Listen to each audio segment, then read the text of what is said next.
Hello. I believe Frank's in here. Going to wait a minute or so. Matthew's going to come on to help me with unboxing these cool JDM baits. And I'm trying to figure, okay. My little one, Benjamin, spying on us. Let's see. All right, we got a couple more in here. Hey, Tennessee. Yes, unboxing time. I'm glad you subscribed so you get that notification.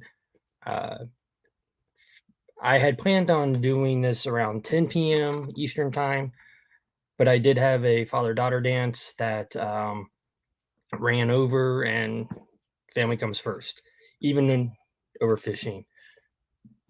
I got a new light, new camera setup. Frank, Tennessee, how do I look out there? Too bright, not bright enough? I mean, I can't do anything about this. You're stuck with this. But other than that, how do we think we look?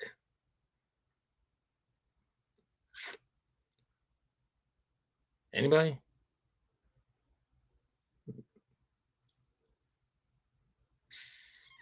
Okay. I'm going to assume I look okay. Thanks, Tennessee. Okay. Matthew just got here, so let me thanks, Frank. Let me let Matt in. What's up, Matt? What up, Adam? Not much. I figured out the internets. I have 2 people in here now. Yeah. Oh, all right. I just got StreamYard makes it pretty easy. It's not bad. Yeah. Just don't get up as much as Debo. I'll try not to, Tennessee. Tom, hey, thanks for coming back in. I got a StreamYard notification a few minutes ago. Were you playing? Yeah, Tom, that was meant for Matt. I'm still learning the interwebs. But anyways, like I was saying, I didn't mean to go come on so late, but I had a father-daughter dance, family first. Family first, yeah. And I do want to share some good news for the people outside of the Instagram group. Just yesterday in my town, we had a little 2-year-old boy go missing. Parents fell asleep, walked right out the front door. Damn. With 500 people searching, helicopters, the whole 9 yards.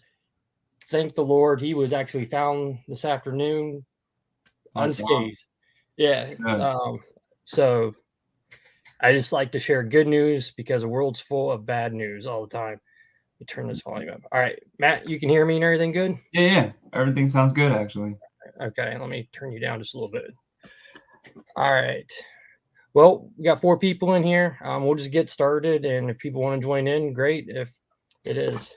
Yeah. All right. So this is I got to learn the camera. My new box from the HookUp. Pretty stoked about this. I brought Matt on. He's the one that usually helps me buy these.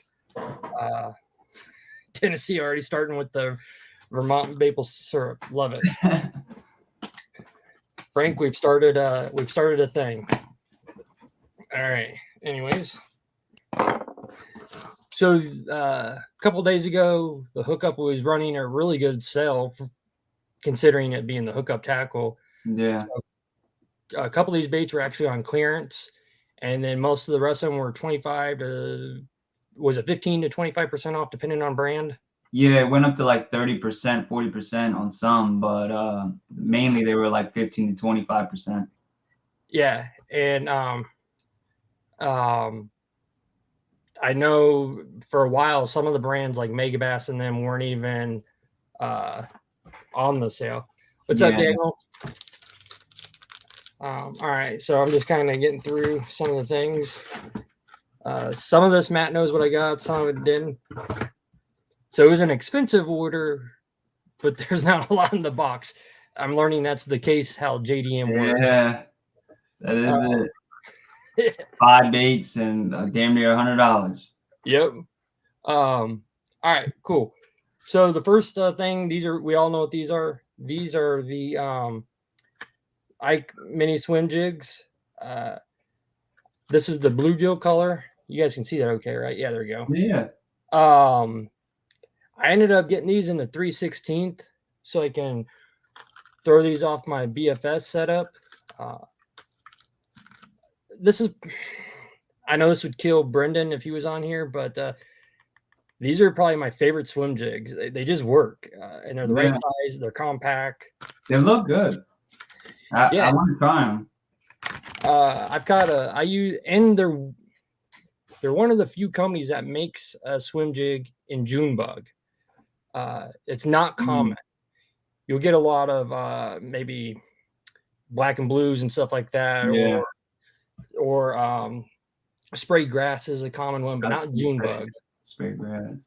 So, and to go along with it, this is what's really cool is I got a couple packs of the missile baits, the trailers. These are the mini D chunks, and they make a collar to match almost every one of these jigs. I gotta learn this camera thing. So like, and that's pretty good. That's smart of them to do that. Yeah, I know. Tyler was super stoked on them because it came out with a bone collar. Yeah, that's the one I like. Yeah, and they did it in the jig and the D chunk. And so you haven't really seen like a bone plastic too much. It's not common for sure. Yeah, Tennessee. Brendan would definitely be upset that I'm not throwing a 1 ounce, 1 ounce anything. The California one he's always talking about that has like a 7/0 hook. Yeah, the thing is, I mean, I know Beast Coast, they make good stuff. I just got some of their things. Nothing against it. I like finesse. Doesn't mean I won't graduate to bigger stuff later, but finesse for me is where it's at, and it's all good. So yeah, if that's working for you, man, you know, like I say, you know, it's a matter of everybody has their own ways of catching fish. Some people like using, you know, like you said, smaller baits. Some people like using bigger baits. Some people like using US brands. Some people like JDM brands. As long as you're catching fish, I mean, that's how I see it. It's just, that's all that matters. I used to just use US brands until I started talking to you. But usually that's how it goes. Yeah. The JDM brands, almost everything you've recommended to me has been fire. A lot of it I've shared with the group. Some of it I've kept back. But they're just very unique. I don't think the fish see them as often. And it seems like the JDM stuff, it's still being innovative. You know, it's not like iCast where it's just a copy of a copy of a copy of a copy and so on, you know. But it's good, like, you know, that, you know, it's not just me saying that. Someone that, you know, really just buys, you know, tons of JDM stuff. It's good to see that, you know, someone who's starting to get into that, is, you know, seeing sort of that same thing that I've seen. And it's kind of cool to see that. Yeah. Hey, what's up, Tyler? We were just talking about a bait that you. What up, Tyler? That you like. I got a couple of the missile bait mini swim jigs and then the mini D-junks. This is their bluegill color. Brewgill is what they call it. So I'm learning how to do this camera. There we go. But yeah, and we were just talking about how you, Tyler, were really into the bone color that they made, and how unique it is to see a bone colored soft plastic. It's not common. It's mostly in all the hard baits. Yeah. So, all right, let me get the box that you guys are all super curious about, and that's the actual JDM baits. So 100% honest, I did open this just right. Well, you guys saw me open it. I have not pulled anything out of here except for the missile baits because I did order them because they were marked down to like, I think $2.99 or $3 or something. Yeah. On that. Pretty good deal on them. Yeah, it was a good deal. So, all right. So the first one that I got is a Raid. This is actually a lot bigger than I thought when I was looking at it online. You guys know me. I like bug baits. This is their Buggy Crawl. It's a lot bigger than I thought it was going to be. I thought this was going to be more of a micro, but it's very unique. It's I don't know how it's like a tube almost, but not a tube, and then it's got all the tentacles on it. It looks pretty interesting. Yeah, It looks like it could be a good backlighting bait. that's what they kind of were talking about it. I mean, it's thick. Yeah, it looks like it might be dense. Yeah, it's dense. You got the little crawlers on the side, the little tentacles. Looks like, so you could definitely do like a big power punch. You could definitely punch this thing. Yeah, punching it. Or a giant Ned rig. That's what Brendan would do. Hey, speaking of the devil, hey Brendan, how's it going? You could probably even free rig those. Yeah, I'm almost thinking you could use it maybe for certain trailers. I don't know. It's a pretty big bait. Yeah. What do you guys think? If that's like salted, is it salted? Smells no, it doesn't feel Does salty. it feel like heavy to you? Yeah, the body it may be salted. I think it is salted, but what I was gonna say is that you could probably use them. You could probably, yeah, they do smell good. Yeah. And you could probably use them weightless, honestly. Yeah, that might not be a bad, even just like a drop shot, a drop shot, or even like you said, a free rig, or just straight up like EWG, dead sticking it, letting it just sink on its own. Probably. Yep. The other thing I was thinking, if you wanted to, so yeah, you could definitely Texas rig it, and like you said, weightless. Or I could see this possibly being a pseudo Nico rig, put a little weight in the front and pull it down like that. I don't know. It'd be different. Sort of like what kind of like Chris Aldane does with the Mega Bass Bullhog, or it's these here. Where the hell they are? I have them. Here, hold on. Tennessee, I agree with you. I think I do think these will definitely make it through grass very easily. That may glide away. Yeah, Daniel, I do believe this is their backbone bait. That's what it's called. But it's definitely bigger than I thought it was. You know what that bait is giving me vibes? I just had this in here actually now that I was looking through it, but this guy right here. Oh yeah. The Mega Bass TK Twister, and it's sort of the same thing, but this is also like a backlighting bait too, and also can use as like a kind of like a trailer, like a regular like a twin, like a Zoom trailer almost. Yeah. But it's just a little bit more thicker. But these are heavy salted. They're real like heavy for their size. Yeah. So it's a little bit, but that's pretty much the same sort of thing, but just a little bit more appendages. Roll between your palms. If it's salted, will come to the surface. All right, Tom. Yeah, it will. Let's see. Or even just between your fingers, you just press it. I'm not feeling any salt. I mean, it's dense. Because this one, if I do that, it will, like, watch. If I go like this, you'll see, like, the plastic change, like, a different kind of... Let me get... I'm going that this is not that salt. Yeah, I mean, same thing. Interesting.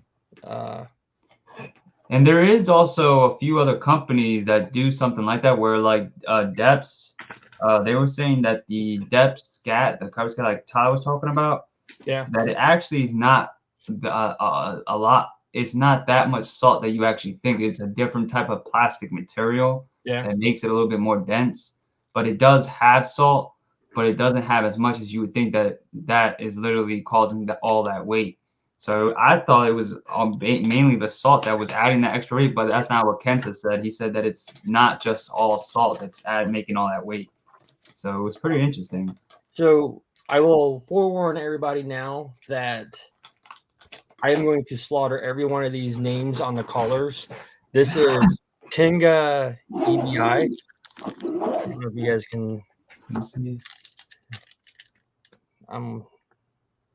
Yeah, the camera, it gets you. It's like You just gotta look at the camera, the actual camera. Don't even look at like the screen. You gotta look at just the camera, and you'll see it. Yeah. Anyways, I'll get better at that. But so keeping in with the raids, or you could do what some JDM things do with like the core is really salty and then is more durable outside. It could be Tennessee. I don't know. It's a brand new to me. So I definitely thought it was a lot smaller. Yeah. And but I'll find a use for it. All right. So we're gonna keep on with I got a couple more raid baits in here. I'm not a professional streamer here. I got messes everywhere. Okay, stay. All right. I've been looking at this for a while, and they marked it down. It was on clearance. I think it was like 30% off, so I couldn't pass it up. And that is the Raid Killer D. And don't worry, I'm going to take this out. They call this color. This is the big mouth color. It's going to be their version of like a big bud. Yep. And I believe it's just over an ounce. I'm not seeing the weight on here. Oh, here we go. It's 1.5 ounces. Pretty much one of these. Yes. So. Yeah. Like I said, this color is called Big Mouth. So see if you guys can see that color. Looks pretty. Yeah, sick paint job. Yeah. It doesn't feel like 1.5 ounces. It really That's what I'm saying. The raid baits, they don't feel like the weight. It's weird. Yeah. And one thing I find interesting on a lot of the JDM stuff is their ooh, that was a hook. That was another hook. Is their tie-ons, their line tie-ons. Yeah. Why do they go that route? I mean, so the line tie that's specifically on there is because of the metal lips that they have. Those metal lips, they can get over time a little bit of like abrasion on them, so they can kind of get too sharp. So it keeps the line from touching that bill when the fish is on the bait. So there's no chance of it cutting the line or anything like that. But then also for fishing like near cover or grass or any sort of like debris, it kind of just like cuts through the water and it keeps the line tie from getting all like stuff caught on it. So it's a really interesting, like, it has like multiple purposes. Yeah, I'm definitely excited to fish this. I think this is definitely going to get bit. It's got that big old blade on the back in gold. I tend to prefer silver down here. We just have a lot more sunny days than dark days. Yeah. But that color is sweet. I was super stoked to get one of these. Is on the back of that bait, that on the like where the blade hits the body, is there anything on there? Is that like a piece of plastic? You mean on where the blade goes in? No, like like the back part, that round body, this part right here. Yeah. This is that like a plastic or a board, or is it just the body? It's the body. I mean, it's concaved. Interesting. And it's. I thought it was different. Huh. No, it's definitely concaved, just part of the body. So it has that. Now I can feel that this was made in. This is 2 pieces because you can feel barely under the seam. Yeah, Daniel. I don't know if you caught my Instagram or my stream the other night. I just picked up 2 or 3 of. I picked up 3 big buds, but 2 of them in the Budweiser and then 1 in the Coors, from a really cool tackle shop. The Coors is nice. Yeah, I'll share. So, this is a really cool tackle shop I found online. It is, yeah. Mybaitshop.com. They deal in old school. They've got. I mean, they sent me an email today. You know, when they get different supplies, and what was, I can't remember what it was, but it was like this old school lizard 2-piece, jointed. I've never seen it, but I'll have to post it up later. Thank you, Hella. I went to the Walmarts to upgrade my lighting. But yeah, that tackle shop's pretty cool, especially if you're a collector. They do have some high-end pieces on there, if that's what you're into. They also have a lot of old new stock. So some of those old school baits that we can't find anymore, you know, you're like, I just have to have it. Yeah. They have a lot of that there. So I'm gonna show this one more time for Rich. What up, Hella? Yeah, Hella just got in here. So this is the Killer D from Raid. This is the big mouth color with their metal blade. Got that big blade on the top. I'm also pretty sure that bait is made out of ABS bone material. Yes. So it's gonna have like a different sound. Yeah, I'm excited to get in the water, and it does not feel like an ounce and a half. Yeah. I mean, I know it is. I know that's what the package is, but it does not feel like an ounce and a half. That's what I've said about the Raid baits. I don't know why they're like that, but even the Dodge, same thing. It just does not feel heavy at all. Yeah. Weird. But yeah, I'm totally excited to get that one. So another bait I picked up, this one was on sale, clearance. They called it clearance, but I don't think they're clearance. I don't know how their sale was working. But as many of you know, I throw a lot of topwater crawlers, the Pompadours, the Megabass Siglets, Grand Siglet Nano. I mean, so on and forth. You guys know the brands out there. I probably throw it. Does it feel heavier when casting than it does in hand? It may, Daniel. I'll let you guys know. So I went and I had to get another crawler. And I picked up a Dodge. That's color. Yeah. And I got the Gotham collar, which is like a black and white. I'm going to get it out here. But Brendan, look at the size of this crawler. So what do they say this one is? And watch, when you get in your hand, you're going to be like, wow, this doesn't feel like heavy at all either. Watch. Even the box isn't. This is supposed to be 1 ounce. And the last bait in there, I'll talk about in a second, but yeah. So this is it. Metal wings to come out. And you know what I actually am going to say too about crawlers is that what I've noticed is that black wings on the crawlers, man, they make such a big difference. I don't know. I'm guessing it's because of the reflection, but you will see that the black wing crawlers get bit more. And I've noticed that in Japan that if their wings aren't black, they take like permanent metal marker and they go over them and kind of do that. I did that with my Pompadour. Right. I gotta find it. Where is it? Yeah, this definitely feels lighter as well. Yeah. That's like the crazy crawler on steroids. And Tennessee, they make a bigger one than this called the Deca Dodge. This is like their second to biggest. Yeah. The black wing. Yeah, I believe I have that one as well. So something interesting, if you guys don't know, the HookUp Tackle has a YouTube channel, and they go over all their baits and different things.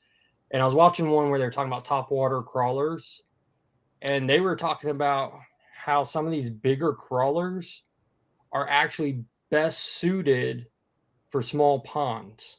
Yeah. Which it just blew my mind because I'm thinking, big open water. That's like a crazy color on. But I was really excited about this.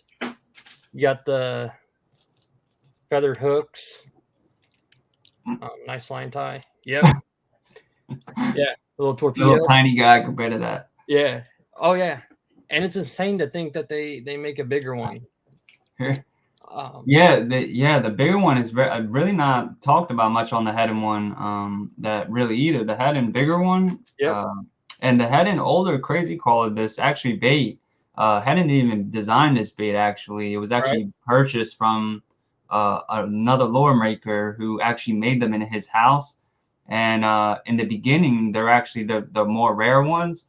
The beginning models actually have his original hardware that he used personally and Oh, put on them. So it's pretty cool. And those are actually like a lot more expensive, but they're wood and all that. And literally, they have all the hardware from him, and then they just start and then hadn't carried on copying his hardware.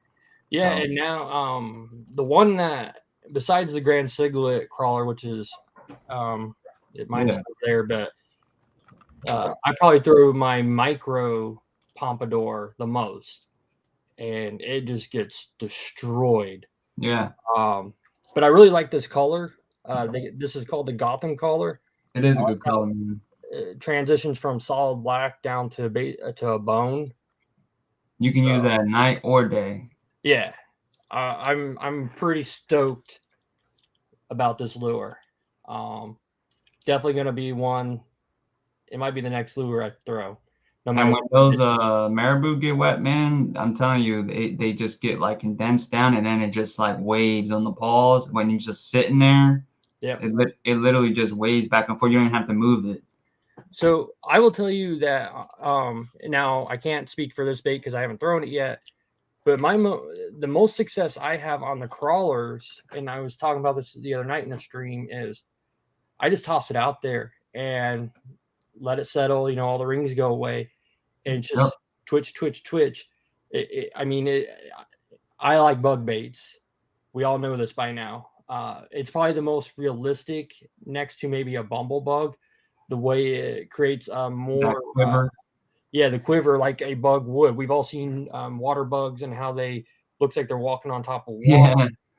It mimics that very well, and I would say that's at least 50 to 60% of my strikes are just by never reeling it in, just twitch, twitch, twitch, and letting it sit there, and then they just come. Yep. And you also get a lot of bites on the crawl itself. Um, but yeah, Seems like it for me. I get more like on the paws, like right after I'm moving it, and then just let it sit, and then boom, it just gets slurped, yeah. and it's weird. Now I'm interested to see how this casts. Because it all on the casting I've learned on all of these, it depends on how well these wings fold in on the Yep. cast. By far, as of now, probably the best casting one I have. It's either going to be the micro pompadour or the Grand Siglet. But that's not a fair comparison because of the weight difference. You're gonna bond that thing. Yeah, this thing's 'Cause, gonna bomb. yeah, it casts very well. Yeah, and I can't get over that collar, marabou. I was excited, but when I was looking at this bait and purchasing that, I ran into a problem because I fell in love with another crawler. So I ended up buying a second crawler. Let The me get that. crawler madness over here. Yeah. Once again, this one was on sale. This is not a raid bait. This is a depths, and this is their NZ Crawler Junior in the Japanese catfish color. Chris got him. Yeah. Yeah, he's the one that started talking about it, and then he mentioned that when he said catfish, I looked, and then I was like, "Oh, there's two catfish colors because they make like an albino one." Yeah, Um, but that one, man, is nice. yeah, and they make a bigger one of this. Believe it or not, that's crazy. Yeah. This is my forte into larger baits, so I didn't go super crazy on the size. Definitely gonna get this pulled out here. You made a good purchase though on that. You're gonna like that one. Yeah, let's see. Those are both two really good ones, to be honest. Honestly, I would recommend those two off the bat, really. Let's see. Let me figure out this crazy depths packaging here without destroying my fingers. TN bass, the mega bass one is decent, but the wings, I've heard a decent amount of people complain about them breaking. That's why they sell the wings on the side. But So does the depths one. They sell them on the side, but I haven't heard much complaints on the depths one. Yeah. So. And if I remember, I'll pull one out. Another, they make another, the Raid, the Dodge. They make these in a soft plastic version too, and I have some of those, and they are dope. You can throw them where you would throw a frog. I threw You them. might want to show those. I'm not gonna lie. Huh? You might want to show those because. Yeah, let me do that before we get into this bait. I should have them right over here. Give me just a second, guys. They're pretty cool, and I don't really think many people have seen those.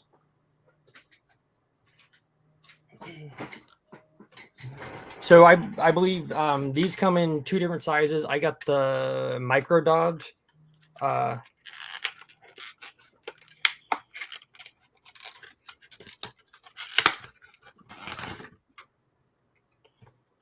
I think that's why you would like that frog, the Bariski frog. Yeah. Because it's similar, the same thing, but it's just in a frog instead profile. Yeah. So this is the Micro Dodge. I believe they make one more size bigger in the soft plastic version. It's kind of, you got your hook slot on the bottom, and then your wings. And is this an Elastec material? I think it is supposed to be not like an elastic, but it's supposed to be like a more durable type of plastic. Yeah. It's not the same as a regular one. And what's unique about this, I'm not going to do it because this is a new one I haven't rigged yet. You can take the wings out if you want and still chuck it.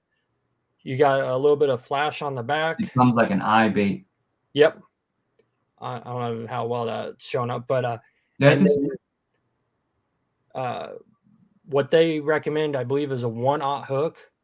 I picked up some of the Ryugi the screw in, and then just like most of your frogs, it's got a slot up here for that hook point to rest in. So nice. That is another version of this. I mean, Raid kills it with the crawlers, for me at least. Yeah. So. And they just make good baits, man. And like I said, you'll see, like I said, most all their baits, I haven't not caught a fish on their baits, literally, from their hard plastics, from cranks to their swim baits to soft plastics, everything, really. And I'll tell you, on the Micro Dodge, when I threw this, I threw it places that I shouldn't have. I threw it into pads, sticks, and it just would not get stuck. I'm not, but and I prefer on the frogs a single hook. I think the hookup ratio is a little bit better.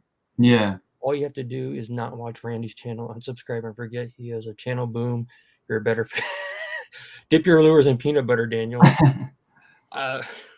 Frank giving away them Canadian secrets, I guess. That's the juice. Yeah. Oh, hey, Carol. Always lurking in the back. What up, Carol? But so get back into this. There's a bug bait I think you would like. Which one's that? This is the Depths Kramushi. Okay. It's the it was that one that I think I had sent a while back, but I think you had skipped over it and bought some of the OSP stuff. Yeah, that was the one. Yeah, you bought instead. But these here, they're pretty nice. They're supposed to mimic like a frog or a bug, but if you look here, it has that double legs right there. So when you're just very finely twitching this thing, man, it does exactly what you were saying that before, where you get those nice little ripples and that little quiver on the top.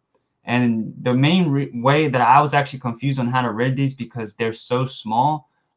This actually have an EWG hook in here, but you can't even tell. But it's rigged like an old school type frog, where it's in like kind of like in the back, but it sticks out, so it's not entirely weedless. But then I figured out the actual way guys are rigging them, and they're taking weedless wacky hooks and nose hooking them, and then just doing it like that and just using it that way and quivering it with the wacky hook. And I was like, damn, how the hell did I not even think of that? I'll sometimes they're in my tackle right now, but the OSP bugs, I think they're called the HP bug. Is that, Yeah, stage deep. they were unique. I didn't realize the first time I rigged it backwards because we all have a front, a back, and that's how but it's flipped. Yep. So it was unique until I read the package. I was like, so it looks like the actual bug is moving forward. Exactly. Yeah. The JDM baits, they're well thought out. So they are. All right. So this is the second crawler. This is that NZ Junior. They do make this in a bigger size. I love the color. They call this the Japanese catfish. It's like a gray, almost a shark gray is what I would call it. Into a little bit of a olive green, and then into that white silverish type body. It is a 2-piece, so you're definitely going to get a lot of that noise. You get like this. Yep, you're going to get that swim action. Yep. And I mean, just looking at what's unique is the bottom. It's flat. Whereas if you look at a more traditional crawler, whether as I throw everything everywhere, you got the more rounded, like almost like a spook or something type bait. Yeah. So yeah, when Chris mentioned these, I was like, what is that? I went and looked and I was like, yep. And then I couldn't decide. So I was like, they're both on sale. And I'm gotta get one. Yeah. Gotta get both. So now I didn't realize this, and maybe you can explain this, Matt. It looks like I can make with these screws right here, I can adjust the wings. Yeah. So you can. What you can do is adjust it to where you'll get like a different amount of like clack to it. So the further you put them in, the less noise it's gonna make. The further you put it out, the more it's gonna hit those and clack. Okay. But also like that, like you were saying with that flat body, what that does is it gives it a little bit more like a bigger profile, but in a small package, so that even when that fish is looking up, it kind of sees a big size. It's pretty wide for the size of it is, and then also it's going to push more water because of that flat body, and just push it. So instead of that that pointy one that you said, it's just going to kind of cut through. And not they're definitely going to have there's definitely going to be two different actions in here when I throw them. And you got that blade in the back. Can't even forget that. Yeah, I'm learning that a blade in the back on any bait is killer. Yeah.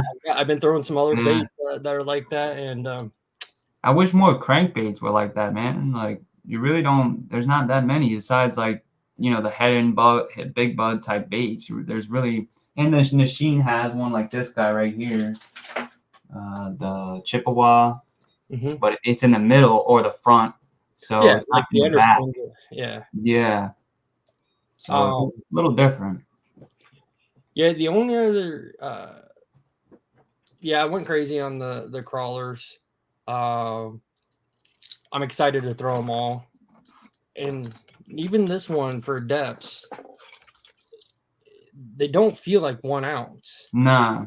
It's weird. Like I know it's 1 ounce. The weight is like spread out over a bigger, obviously object or right. Yeah, definitely excited to throw all those. There's so many other JDM baits I want, but as you guys know, I just got a kayak, so like this little guy right here. Yeah. Yeah, that'd be one of them. And what was that one you showed last night? The switch, the Megabass switch. The switch, yeah. Yeah, it looks. You like that one? Well, yeah, I got my I got it right here, or at least I did have it right here. There was another one too that I forgot to show you. And I'm trying to remember which one it was. It was this damn thing. And this one. All right. Sorry about that. Sorry, Tennessee. I know I'm getting up way too much. I'll get better. This was the bait I forgot, and they did have on sale, but this was the Dusta. It's a little bit bigger bait too, but like you said with those, it looks as big, but it's really not. And this is a 1 ounce bait too, but this comes with a blade in the back. Also has like a little plate here, so when the blade hits, it makes it like a metal ticking noise. Mm-hmm. But it also comes with a blade that you can attach on the back. Okay. So if you want, you can make it into a sort of like a prop bait, or you can just have the blade, and then inside it has that very loud rattle, and it's also made out of a bone material. Okay. It's not a regular ABS plastic bait. It has that dark bone material, so it's going to have a little bit of a different sound than that cheaper sort of ABS plastic. Right. And then this was the crawler I forgot to show, but it's the Dusta one. I think this is going to be a big player this year. It is a little bit different than the other crawlers. If you look at the wings, they're kind of angled down. Okay. So if you kind of have them like this, like sort of like open already, you can kind of see how they're angled downward, and there we go. So those are gonna have make that bait sit a little bit lower in the water than you actually would with the sort of crawls you have right there. Those ones are gonna kind of sit in the upper water columns, and actually the Dodge, the bigger one, you can actually weight it to get sort of this same thing that this does. But this one, the body will almost damn near half of the body in the water. Okay. So it's almost kind of giving like, that's why it has that cupped mouth. So Yeah, it kind of has like a popper. So you can do like what you were saying, where you kind of where you kind of twitch it, and you'll get that popping little water effect. Yeah, but at the same time it is crawling.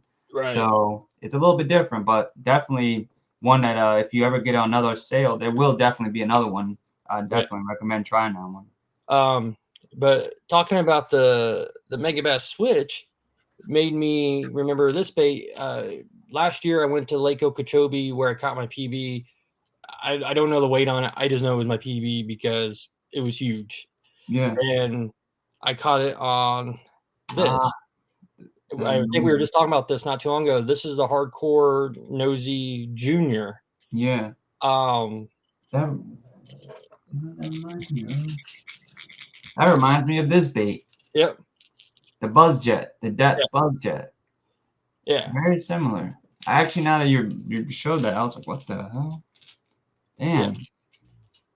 When I threw this at Okeechobee, I literally saw just a wake and then it was gone. Yeah. And the funny thing is, I got this in a monster bass box. Never heard of Hardcore before. Didn't know anything about him. I was like, eh. But I didn't have a wake bait with me, so this was all I had. Yeah, it works. Hardcore. That's pretty cool that was in a monster bass box. Yep.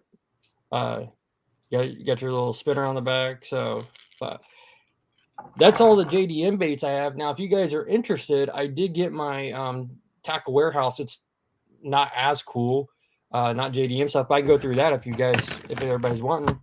What do you say, chat? It's up to you. It's Friday night. Yeah, I mean, I don't party mind. A little bit. Yeah, I don't mind. Cool. All right, so I got an order from Omnia and Tackle Warehouse. They're not big orders. So this is Omnia, and I have to thank Daniel T for getting me on the Omnia Premium, because not only can you, if you guys don't know, Rich Hellabass every month has a discount code for it's usually 15% off. The cool thing is Omnia allows you to stack it almost always on their other sales. And then on top of that, if you're the premium member, which is $29.99, you get free shipping. Even if you just order a $4 pack of hooks or $300, the shipping's good. And then you get 10% back on everything you purchase. And like right now, they were running a special. I know Daniel T was talking about it on rods and reels. You got 20% back plus free shipping. Plus, you could put Hellabass's discount code on it. I've never found them exclude anything from that code yet. That's so cool. I have their premium service and I have American Legacy's premium service. I will probably let American Legacy's premium go this year American Legacy, they're awesome. The best customer service out there. Adam, Matt, and chat. You mean gents? Hey, Dave Jolly. What up, Dave? And if you're looking to save some money, they have a used market that is phenomenal. That's where I bought that Lose 300 Super Duty. Yeah. And I mean, but the problem with like American Legacy right now is they just don't have a lot of actual tackle. It seems like they have a lot of outs. They're not to like a Omni or Tackle Warehouse level yet. I know they just brought 6 cents in. They brought Megabass in, but if you're an elite member, there are some perks. So with American Legacy, their big perk is they have a private Facebook group just for the elite members. Yeah. So sometimes they'll drop like if they're getting ready to do a big sale, they'll give us 24 hours to go get it, especially on used products. I see. That's pretty cool. If Megabass has got, like, especially on the 110s, they have an exclusive color coming out. They give the elite guys, they'll limit, like 2 to 3 baits that you can buy, but you'll get a 24-hour. So they have sort of the same thing like the HookUp has. Yeah.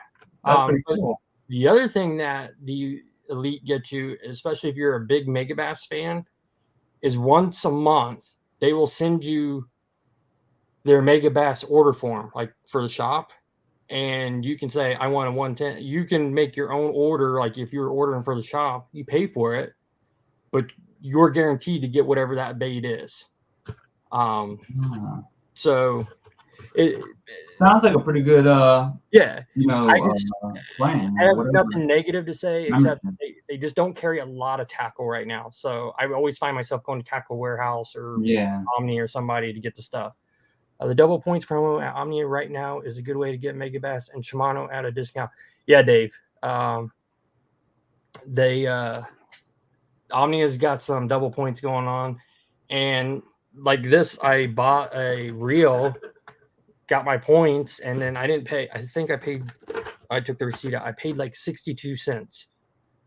There's not a lot in here, but anyways. Yeah, that's pretty good. If you're a big purchaser, start looking at these shops that offer some of these services because you can make some bank on them. So anyways, I went ahead and I picked up the Zoom Toad. I couldn't resist it. They're supposed to be fire. This is the 4-inch natural shad. They look cool. Yeah, they're definitely unique. I already pulled them out earlier because I had to play with it.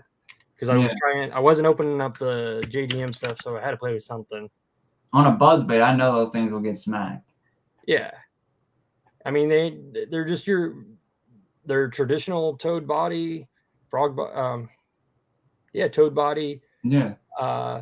And then you just have a single paddle tail. Nice, you got your nice little hook slot. And you know what I'm just thinking of now? That is that if, like, say, like, the tail gets a little messed up, you can literally just cut it, and it would probably be like a damn fluke, almost like in the back. So let's think about this. If you cut the tail off, why could you not, rig it like normal, probably a 4 or 5 aught hook? Yeah. And then go get one of the, I think Z-Man makes them. They make them for like Ned rigs, where you can punch in and have a spinner on the back. Yeah, that's a good idea. Yeah. Yeah. I'm making up secrets here and giving them out as I go. But anyways, I wanted to try these. I know they're like the hottest thing right now. They're hard to find. They're like pretty new. Yeah. And you guys see some of the ponds that I fish, there's barely water and it's mostly grass and trees and like a little puddle. I don't even know how there's fish in there, to be honest. It really amazes me how there's like fish. So one thing I've learned living in Florida, if there's water that is maintained, and when I say maintained, meaning it has a water source. So most of our water sources here are underground springs. Yeah. So there's always water there. We don't depend on.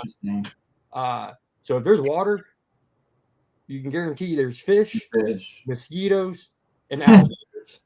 Guarantee it every time. Damn mosquitoes. Yeah. Yeah, I mean, I fish some skinny water 2-3 inches. Yeah. And if you guys remember that bowfin I caught a few weeks ago, I didn't mean to catch him. He was probably in 6 inches of water. I saw the fin come up, but I thought it was a bass, so I threw Yeah. that Lucky Craft goldfish, and he ate it. And I was like, on ultralight, I was like, this sucks. For you guys that don't know, a bowfin would be like a carp almost, similar family. I would a mudfish. So, but yeah, he was probably a good 5-6 pounds and fought on a 5'6" rod with 10-pound mono. Yeah. A lot of drag went That out. was probably a good fight. Oh, it was a good fight. I mean, but I was committed. I was not going to lose that Lucky Craft lure. Nah. So, anyways, and then I just picked up a pack of Fat Alberts. Gonna put those to use on some as a trailer for some of the chatterbaits, spinnerbaits, stuff like that. Yeah. And then I don't know why, but if you order from Omnia, you always get free jerky. So yeah, Daniel, or Brendan, that's one of my thoughts is putting those Fat Alberts on a spinnerbait. Yeah, that's how I mainly use them. Yeah, I just did what was I throwing? I was throwing what is the Strike King, the Itsy Bitsy spinners not too long ago?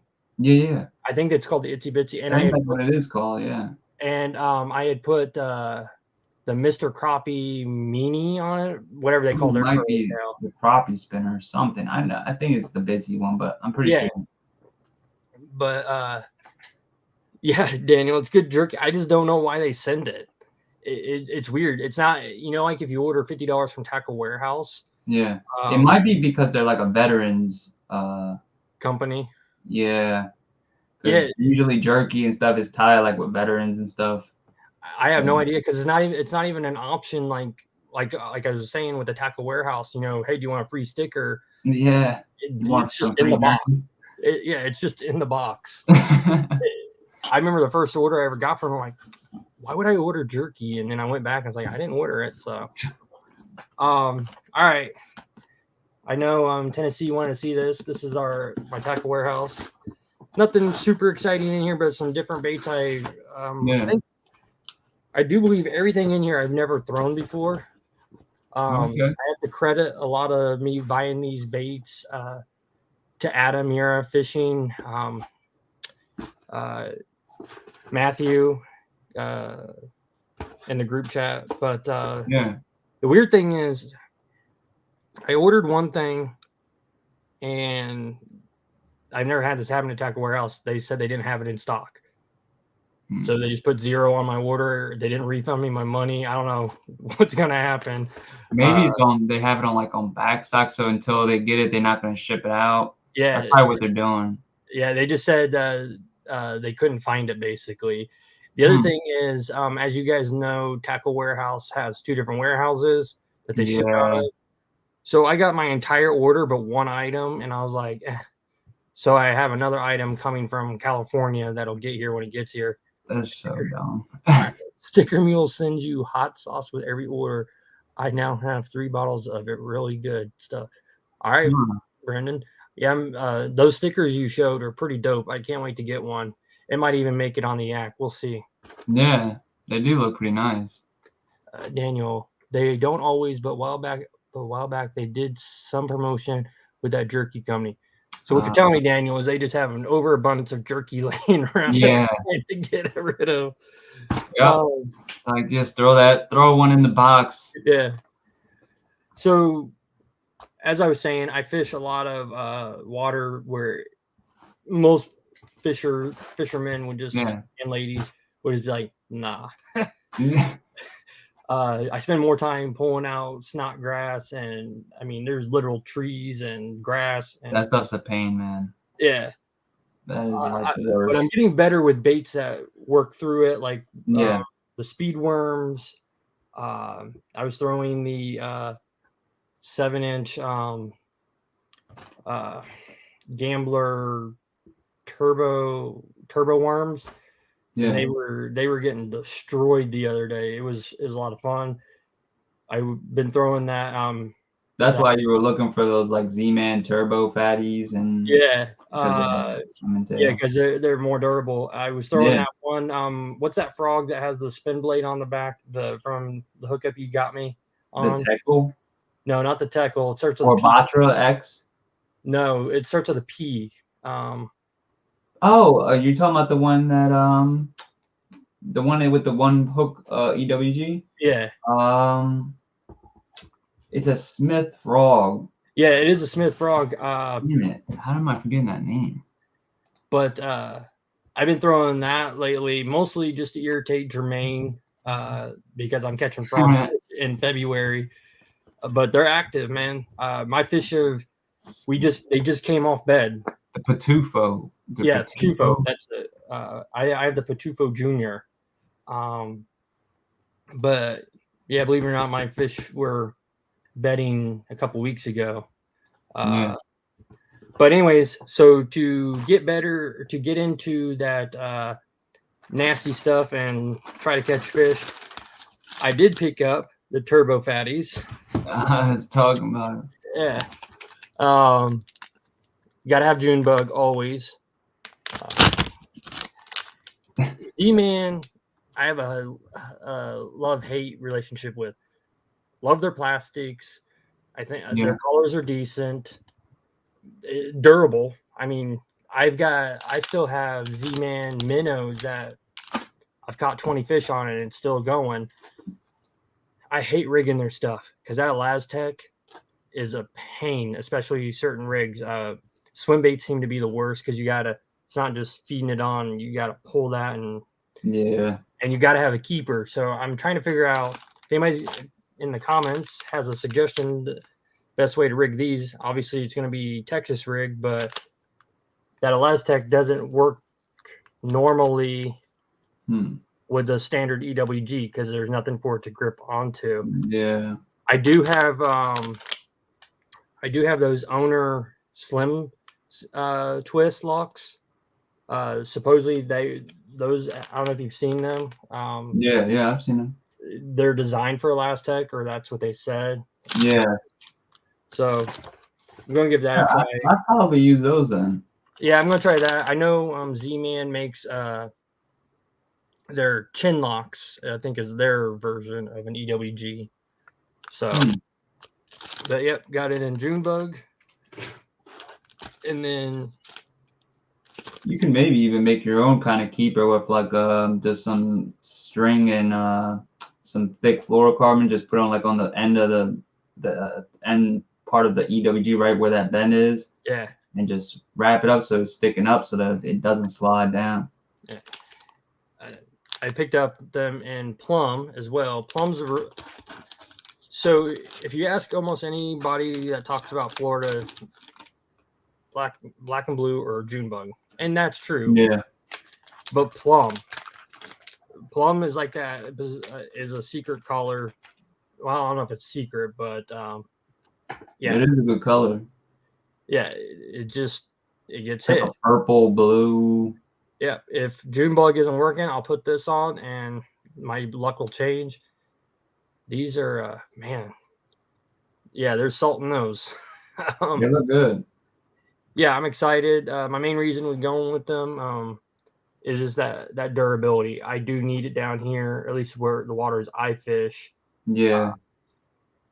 Yeah, Brendan, I think you're right. Anything dark does work. It just seems plum happens to be it for me. But so we're gonna give those a try. Hopefully I can get more than 2 fish on them. I feel weird if I don't, because I use so much Z-Man products, and then if I switch to something else, I'll get like 1 or 2. I mean, I remember back in the day. What the hell is this? Yeah, I remember when I first started fishing the wacky rig, and I went out and bought Yamamoto Sinkos. Yeah. That was awful. That was awful. Ripping on every other cast. Yeah. Okay. Yeah, I just whenever I use those damn things or like anything that has like softer wise, I tend to try to use like shrink wrap tubing, is clear shrink wrap tubing. Yeah. Or just like obviously those little rings that you put on the baits, but the shrink wrap tubing works really well. Yeah, the O-rings work pretty good. If you're going to do wacky rig and buy a branded O-ring, I have found the mustard ones are the best because I don't have, if you put how you put the hook, it runs. Yeah, the hook is not facing straight; it's facing the actual side. Well, they put it was genius. So at the top of their O-rings, they have a little piece of plastic so you can hook the hook point through whichever way you please. Yeah. And it's no more expensive than any other ones out there. So that's what I use. Some of you guys know I'm involved with the Scouts, and that's the fish, or that's the lure I get them on first because I'm more worried about them learning to cast, and I know I'll catch them a fish. Some big fish too. But so some more sloppy baits I picked up. This was Matt suggested these, and Adam talked about them too. The Rage Tail Rage Shad. Now we were talking. Tyler was talking about these last night. And now he's got me all worried about the laminate splitting. I haven't had issues with that, which is weird. Maybe I'm thinking he maybe just got like a bad batch of them. I don't know. I mean, well, that is a thick tail. Yeah, it's very heavy. Oh wow. That is I'm excited. That's gonna be interesting. A little 2-inch. What size hook are you using on these? 3/0? 2/0? I think I'm mainly using 3/0 or 2. Yeah, I tend to use smaller hooks than what they recommend. I just really think I like that just because it just helps either give the bait a little bit more action or it's not as intrusive, it's sticking out. So these are definitely I think we're gonna see that flat bottom. So on these, tail up or down? Tail up. Tail up. All right, that makes sense. Yeah, that's thick. That's dense. Yeah, it is heavy. Yeah. You only really need like a weighted hook, but it does help to have like a little bit of weighted on the bottom to keep it like keeled. Yeah, makes sense. Dave, that swim bait armor, that stuff, the hook rat stuff, this stuff right here, it's like an armor that you can put on like your baits. It's really good, and you can't even tell like it's on the bait. It's almost damn near like invisible, but it really lasts a long time, and you can like like literally use the bait for like a year or more, and it won't have any problems to it. Yeah, Daniel, I didn't even think about just getting like the KVD EWGs with their keepers on them. I think Trocar makes a keeper. See, that's why I ask you guys. But yeah, I got that. This is the smoky shad color. I think that'll do good down here. And then a more just a green pumpkin chartreuse. Kind of a froggish color. I've learned, and I buy a lot of baits, but I've learned I don't have to buy every color under the rainbow usually now. Yeah. But anyways, so I ordered 2 of these. One's in California, but these are the and before y'all blast me in the comments, I bought this because my dear friend Frank shared the video about fishing in snodgrass and how to get around it, and this is what they recommended. So I bought this specific thing. So I know what it is. If you don't like it, it's Frank's fault that I bought from this brand. No, not that one. This is from Catch Co. The jig. Yeah, the tightrope Catch Co. Jig. Quarter ounce. I've heard a lot of good things about those. I heard, but I know there's a thing. Some people don't like the Ketchko, Guggen, Yeah. Charles, but Frank would never lead me wrong. And But originally, I think those guys, they actually made those jigs before they even messed with like Catchco, I think and they then did they too. partnered with them. Yeah, because it's weird how they're listed on like Tackle Warehouse. It's not under Catch. It's not like Tightrope. It's Yeah. specifically Catchco Tightrope. So it's not under Mm, the normal banner. yeah. But this one is their Summer Crawl, which is just a green pumpkin or chartreuse and a black. And then my other one is just a black color I got coming. And if you guys remember, I bought the Berkeley Little Troopers, and that's what these are for. To put them on there. And, Yeah, that'd be good for that. but supposedly, the reason these work so good is because since they have that finesse type skirt on them, it keeps it off the bottom in the grass. So we'll see. Yeah. And then Matt mentioned it finally. I couldn't believe when I even heard the name. The salad spoon. That is the name of this bait. Damn, and I hadn't seen their packaging. It's like, no, what? Huh? Yeah. This is a 5-inch. Adam started or recommended him because I was asking everybody. He's like, "Hey, how can we get through the grass?" And he said salad spoon. I thought it was a typo. I'll get you one out here. I thought it was like this is their like old type of packaging. Yeah, this is their new one. That's crazy. Yeah, dude, but, the old one's so much better. What the hell? So this is the salad spoon. It perfectly flat bottom. The only thing you got is you do have a little bit of a groove here where your hook's going to go through, obviously. Yeah. And then on top, your hook space. Oh, that's tight. I can't even open it. This looks, I mean, it's just a toad body with a giant grub tail on it. Yeah. But I bought it because it's I mean, who names their bait a salad spoon? That is a weird name. It doesn't make sense. I guess the idea is because it goes through the grass. And they were recommended. I read on a couple forums. So they recommend, Lunker City recommends you throw a 3/0 hook on them. Yeah. And that's what I had ordered. They make their own proprietary hook that goes on them. Yeah.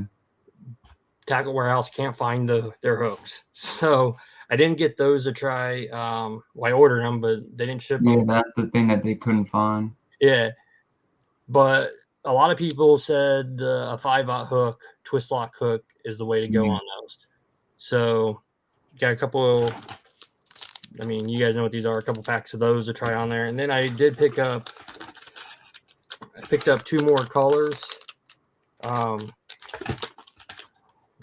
Show them to you guys. They don't feel, they definitely don't have any scent on them. No scent at all. Just a standard black. Nothing. And so does is the body go down or the other way? Is it the flat side down or the round side down? I think I forgot what Adam it's said. Round side down. So it's gonna be in the water like this. I see. That makes a lot more sense. The hook's here, and then this is a slot for the hook. That's what I was kind of wondering, like where if you had the slot or not on top. Yeah, and that makes more sense because now it's got the tail going down. But yeah, just your traditional black collar, and then the last thing in here, which is just another salad spoon. Yeah. But in their frog collar. Yeah, it makes sense that it goes down now that I see the color, the two-tone laminate. Yeah. The tail looks nice though. That should definitely give off some nice. Oh yeah, it's gonna cause a ruckus. If I can get it to go if it goes through that and doesn't get hung up, it's gonna catch fish, no doubt about it. For sure. But that's everything I got for right now. You definitely got to try those silver like minnow spoons that are for like grass. Those things are really weedless too. Oh yeah, I just picked up the Johnson one. Yeah, the Johnson one. Yep. I picked it up in a 1/4 ounce. Hey Daniel, I have a present for you. Yeah, I'd be worried too, Daniel, if Frank's got a present for you. That's going to end you up on some type of list somewhere. Good night, Brendan. Thanks for coming in, bud. Take it easy, man. Hit the hay, leaving in 4 hours. It's a bomb. But oh, hitting button. Sorry about that. No, you're good. But yeah, definitely excited about these baits. I think they're gonna. I don't know which one I want to throw first. That's the hard part. Yeah. Oops. But you're definitely like I said, it should definitely work for you well. Yeah. But especially yeah, that's in those little ponds, man, because I know those fish probably aren't seeing those things. No, and now that I got the kayak, I can hit the rivers. That should be even cooler. Yeah, so we have this one river called the Wikiwachi, and where the river head is or where it begins is all it's all spring fed. It stays 60 degrees or 60 or 65 degrees year round, no matter what the weather is outside. And then it flows into the Gulf. So when you get further down the river, it is affected by the tide. Yeah. And then so it becomes brackish, but it's really weird. You can catch a snook, you can catch a bass, crabs, little tarpon. Yeah, it's a little bit of everything. Yeah, we have like a little lake near me that's kind of similar to that. It's fed by a natural spring, but instead of the water being like warm, it's like colder. Yeah. But instead of it being like instead of it like freezing though, it doesn't freeze like you would think, because the water is coming out is colder. It just doesn't. It's like it just, I guess because it's constantly moving or something. I have no clue. Yeah. But for some reason it doesn't freeze. Yeah. I'm definitely excited. I'll do something to show you guys the kayak. I did get the I can't even think of the name now. The one that Chad Hoover uses. Bonafide. I got the Bonafide SS 12.7. I didn't buy any accessories with it. The only thing I got besides a paddle, I did get a crate for the back just for the rods. The salesman, he was a really cool dude, but like I said, he tried to sell me a couple things. Like, no, I want to get on the water. Yeah. I want to see what my layout is. Fishing. And then add it as you go. Yeah, and plus, that's what I would do. Yeah, and the wife doesn't get as upset for the money. Spending all the crazy amount. Yeah, I mean, it gets pricey quick. Yeah, the JDM baits are killing me. But yeah. Is there anything else anybody would like to see? I got more JDM baits. I've shown most of them, and then I got my ultralight stuff or anything that anybody wants to talk about. I'm free. If not, we can call it a day. I'm just looking for the pack for that other salad spoon. But definitely stoked on this one too. Yeah. And that one gets good rash too, because like mine, it has like this nice rash pattern on it, and I really didn't even use it for that long, and it literally has like a good ring that comes all the way around it, so that hook kind of like swings in like a circle, and it definitely gives it like a nice rash pattern. So yeah. I'm trying to think. I'm definitely. I'm excited to. Spro came out with a crawler. Oh yeah. I think Tackle Warehouse is doing a pre-order on them right now. Yeah. Is it called the Creeper? Yep.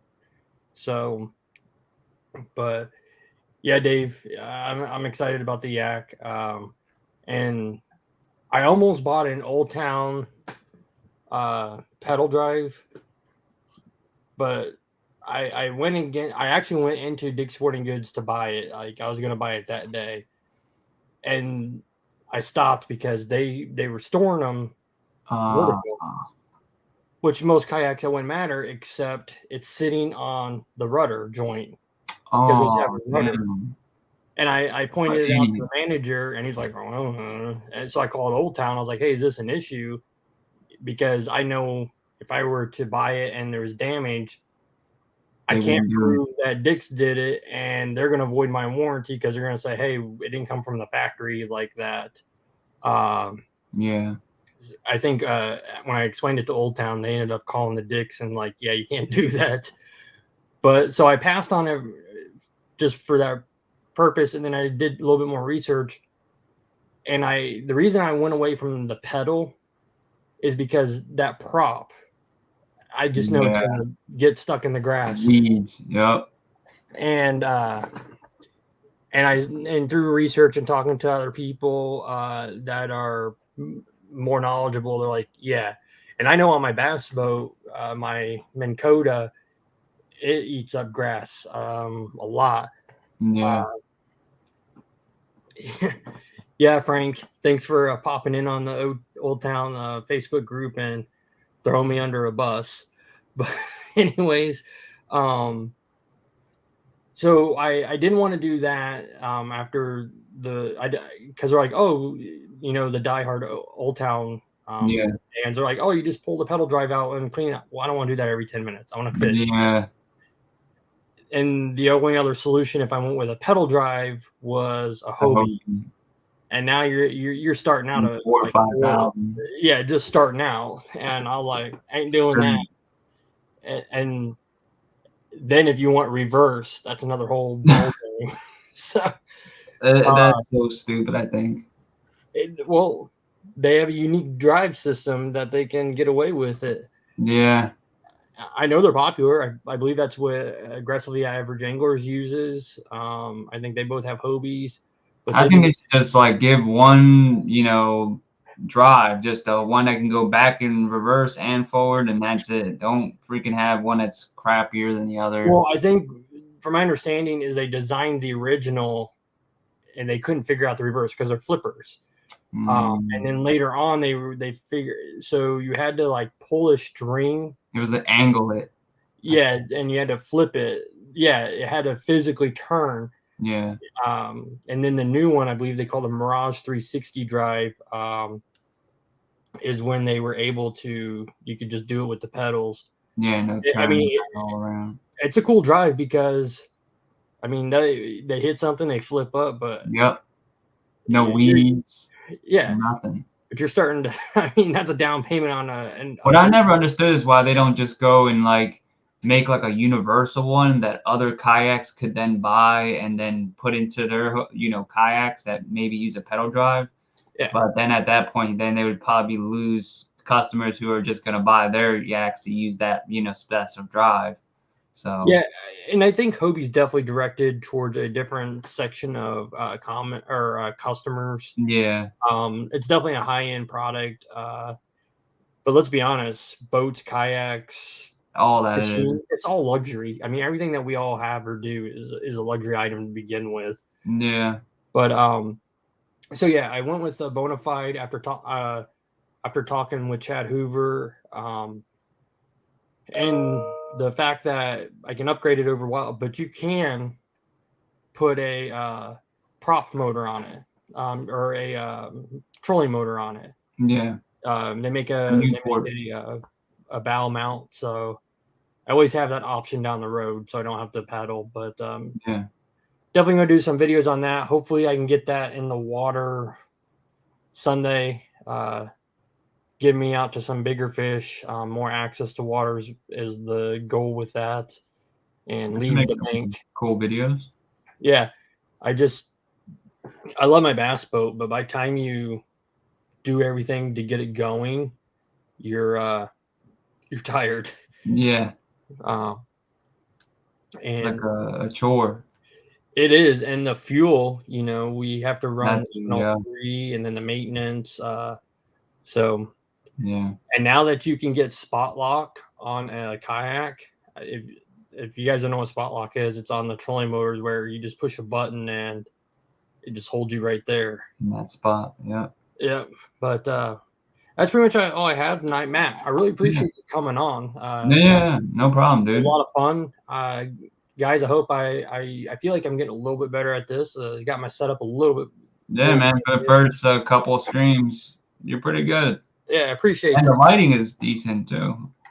Yeah, I went to Wally World and bought one of those TikTok ring light things. Yeah, I might have to do that myself, man, because it looks pretty good actually. Yeah, I was like $49, and the cool thing is, it's got so it plugs in. Obviously, it's a light, Yeah. but it's got USB plugs in the back, so it can my phone's charging right now the whole time. Okay, Well, I mean, cool. I know Brendan already left because he hates MacBooks, so I'm using a Mac. I do too. Well, And I he's have a Mac computer, yeah. but dude, it's a pain in the ass, man.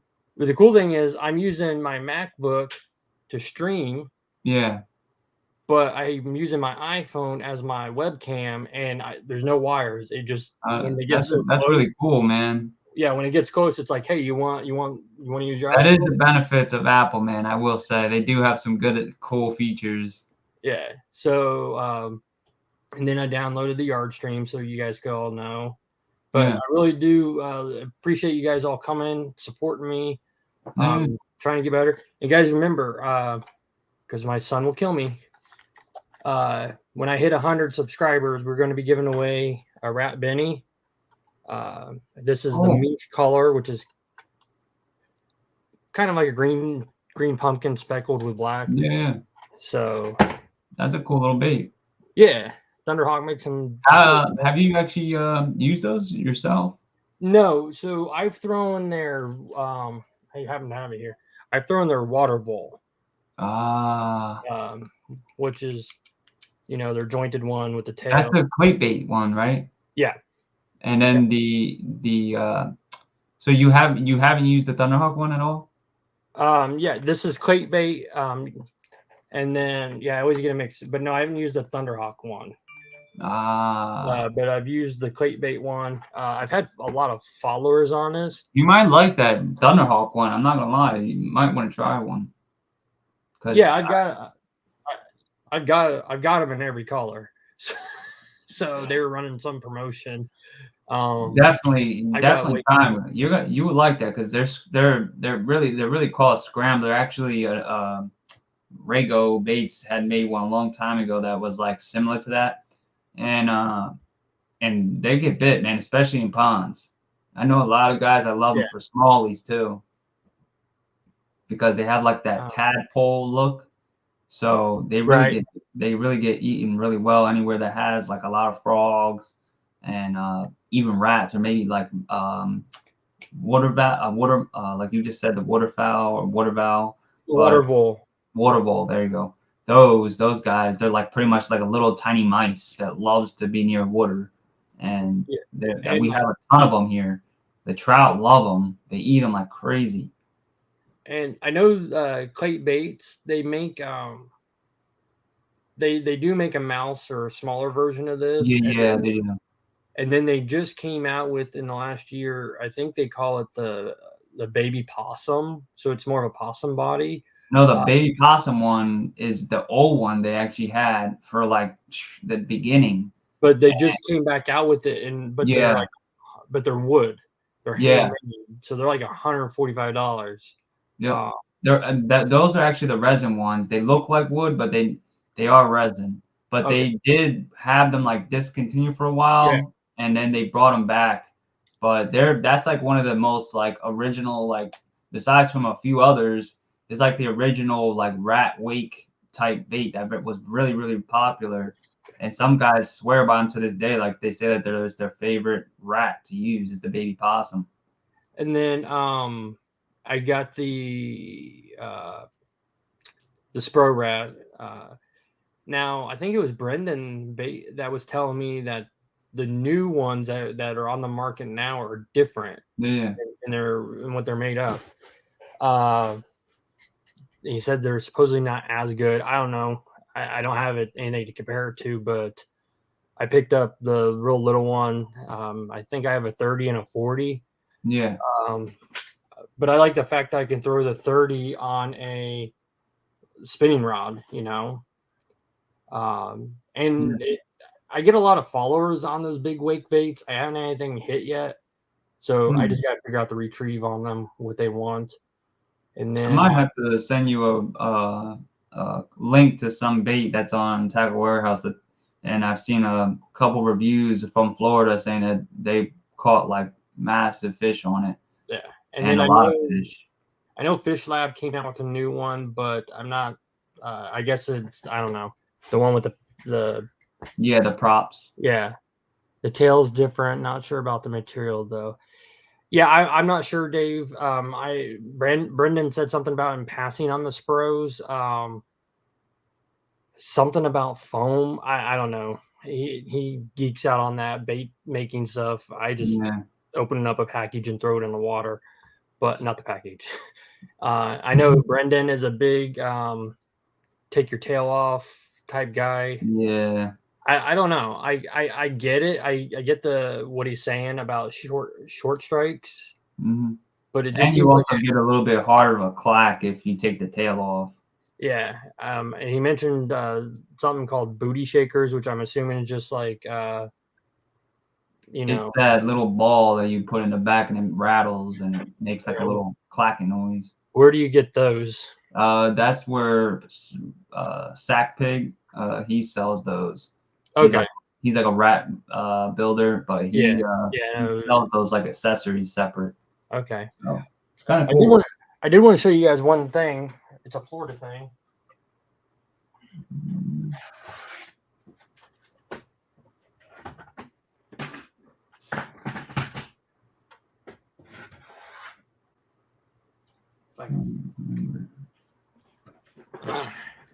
So I think I put it in here. I hope I did. Oh yeah, there it is. Because we were talking about spinner baits and stuff or the other day. Yeah. I don't know if you showed this earlier. The mini swim jig and June bug. That's the missile baits one. I don't know if you've seen that or not in June bug. Who is that? Who makes that? This is that missile. That's the missile. Yep, and their June bug collar. Oh wow. And then they do make the trailer in June bug too for it. But anyways, that'd probably be good for like nighttime too. Yeah, I've caught fish on it at night. The Trooper Rat gear dog looks pretty nice, you know. But yeah, there's very few makers that make it in June bug. Yeah. Yeah, Ike's mini swim jig. That's right, Daniel. And really, you know, what's even more hard, I think, to find is like a true like June bug color, like in a jig. It's very, very hard. Yeah, because there's other ones out there. They usually see like toxic bugs and stuff. Yeah. This is a Beast Coast one. Yeah, that one's. I like. I actually have that one. Yeah, and that one I think is pretty close.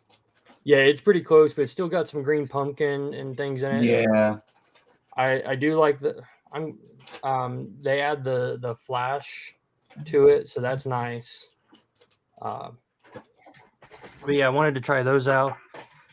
But I wanted to show the spinner bait. It's a little unique, and I don't know if you guys have ever seen this. This is a bait. It was made years ago, got discontinued. Then all the people, from what I read online, all the fishermen in Florida screamed and hollered and brought it back. This is the Wizard or Gambler. Ah, the Ninja. Yeah, the Ninja. I haven't thrown it yet. It's unique with those those moon-shaped spinners. So supposedly it goes through the grass. That's why the Florida guys. Yeah, cuts through. Yeah, but I know most people who haven't seen that wanted to show that off. Like, see, like this right here is like if you could get a jig like in this color right here, like something like that, bro. Where you Yeah. have like, hold on, let me get the light up on over here. So, you know, like if you can get that, you know, blue flake in there, but then also that purple on the bottom. Yeah. That would just, and I like that little orange chartreuse tail on them. That really would look Yeah. sick on a jig. I throw a lot of chartreuse tipped type baits, like those the secret lizards I showed everybody the other night that get destroyed down here. Yeah, Dave, they're very unique baits. This is made by Gambler, and I guess back in the day it was super popular, but for whatever reason they discontinued it, and there was enough of an outcry from the customers that they brought it back, and it just got brought back recently in the last year or so. Yeah. I went and picked them up. Yeah, I think they call them crescent moon blades. Yeah, they are. I'm going to throw it, give it a shot, see what happens. Who knows? They'll definitely work. They're really good. 6 cents makes a color. It's black purple with blue flake. Yeah, I believe they call that. I think it's called blacklight or toxic bug. The 6 cents one. I think it might be toxic bug. Yeah, Berkeley's blacklight. They make a version of it. So, but you just don't see straight June bug jigs that often. You ever seen like worm colors like this right here? Like this is really kind of hard to get brand, but these are like a laminate type worm, and they make some like crazy flake and stuff. They have an interesting scent too, but they're extremely soft, so they're not like the most durable thing in the world. But the colors, man, are insane. It's like an ox blood or something almost. Yeah, and then it has that regular scuppernong in the back with some orange flake. But it has like copper, red, black flake in there, and it is just a super, super nice worm. And it has an interesting shape too. It's like it's not actually fully round. It looks like it's round, but it's not. It's actually a hexagon shape. Right. So it's very weird the way they did that. But they make some crazy colors, and it's Crimson is who makes them, and it has a crawfish scent, and that's built into them. So it's really sick. But they make sick color. There's another color I got right here. It's pretty sick. It's like a blue. It's a pretty sick color. I don't even know what kind of color it is. It's a green orange impact. That's what they call it. Yeah. But it's got like blue on one side, and then on the other side it's like a greenish pumpkin, but with actually like orange, silver, blue flake. Like here, let me get a little. Okay. So. Oh yeah. So that one side right there you got, and then all of a sudden as you turn it, it gets that dark black. That reminds me almost of what's that Zoom color? Is it South African? I think. Yeah. The black and different colors in it. Yeah. So Tom said that's a nice color. Tom said those blades on that are called the Doc Shelton blades, also hatchet blades. Oh, hatchet. So I don't know. They look like crescent to me, but Tom dropping down some knowledge on it. There's probably a couple different names for them. Yeah. Yeah, it always is. I get on all these colors. Sometimes I get wrapped up in them. Like everything's got to match perfectly. Yeah, I like to contrast. So like if I got like a black jig or something like that, I like to use like a baby bass with it, pink, anything that has like a reddish hue to it, stuff like that. And then like if I'm using like green pumpkin or like white, I'm going to be using like stuff that's the opposite of that. So usually like a black trailer or sometimes the baby bass sometimes, but mainly I like to use like a black. There's another color that I had used, but it's not really an easy color to get. It's sort of like red shad in a way, but this is like the escape twin that's in it, but has two different colors to it. Let me see. I'll show you. All right, while you're grabbing that out, I want to grab one last one. Yeah, this will be the last thing I'll show. Yeah, no worries. But these here are really good baits. These Escape Twins. They make 2 different sizes. But this one here, this color is really sick. It's got like a gray top to it, and then on the bottom is like a pearl. But then it also has like pinkish hues to it. Yeah. So in different like colors of the light, you'll have like different colors. See, like it has like that gold right there. Then it goes to like a pinkish hue. Then on the bottom is like pearl. So it's a sick color. Yeah. See, something like I said, sometimes This one actually has bite marks on it. This is one I've used. Oh, okay. Yeah. Fixed. Is that a pike? No, this is a bass. Oh, okay. Yeah. These plastic are so damn soft, dude, that literally you could probably take your damn nail and it'll scratch the damn thing. So like, yeah, you take your nail and it scratches the plastic. They're so soft that, like I said, it's a really sick bait though. These work really well on like jigs, man. They get bit very well, and you wouldn't think that this would be like a swim jig trailer, but on a swim jig, man, it gets bit.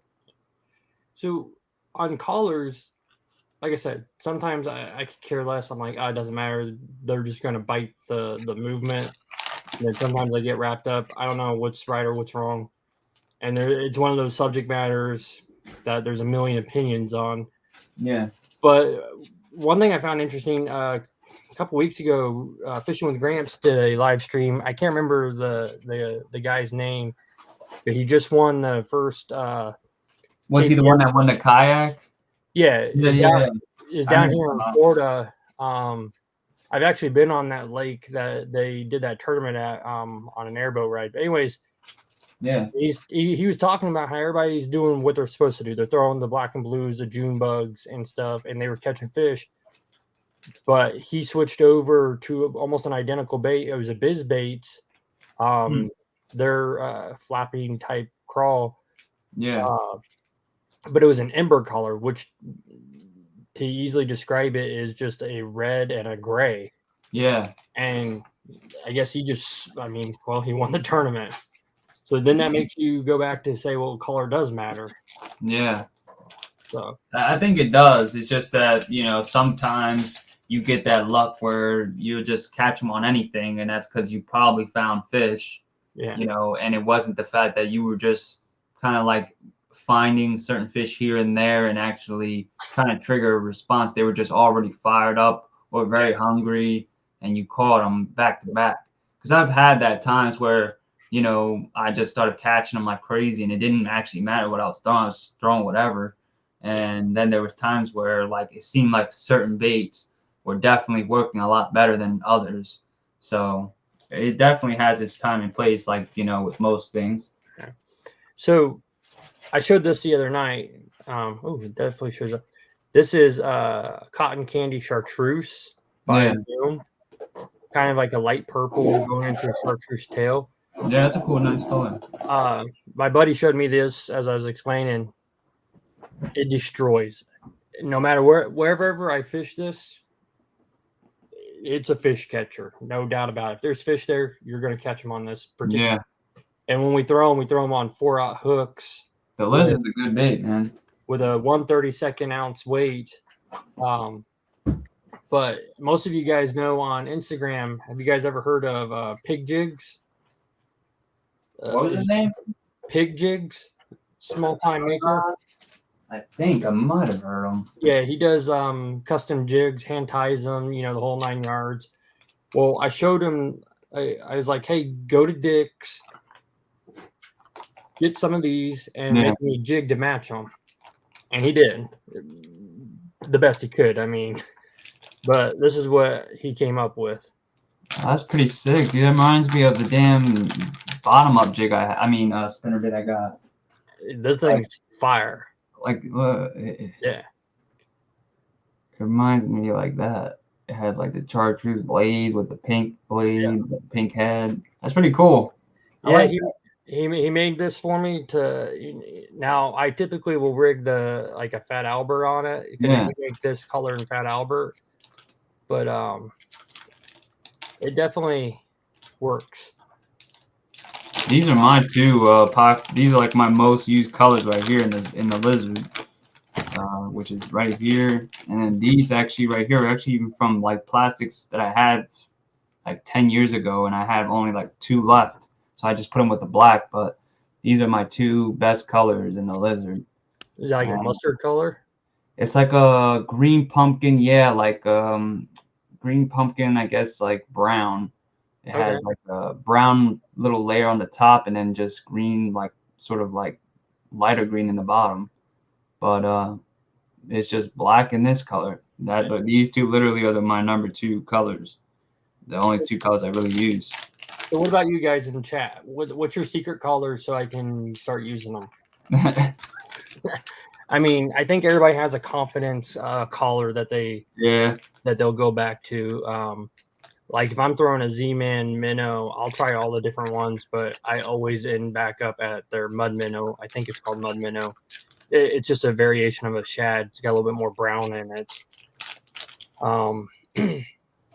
But yeah, definitely, guys. If you want some really nice jigs, he's on Instagram. His name's Pig Jigs. His logo is a pig. Yeah, I think I've actually seen him. I just forget that damn name. I think he's just as much, if not cheaper, than like a Beast Coast. Pretty decent hook. Now this is a 1/4 ounce. I did request a lighter one. He does the standard 3/8 and all that, but he can make almost just, even if you just follow him, he's always throwing up different ones, and he's got some awesome colors out there. Yeah. I try to, I like a lot of the small bait guys. Same. Watermelon. You might want to look up whenever you get the chance. Jay Corwin, that's his name on Instagram. Yeah. Not JK,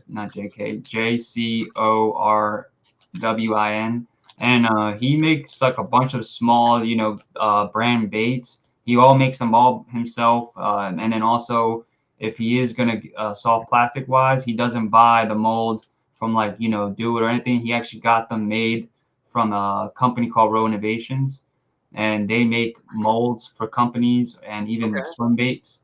And he has a buzz bait that's really, really, really like well made. And it took him a long time. I think it was like 2 or 3 years to make the buzz bait or get everything made for it.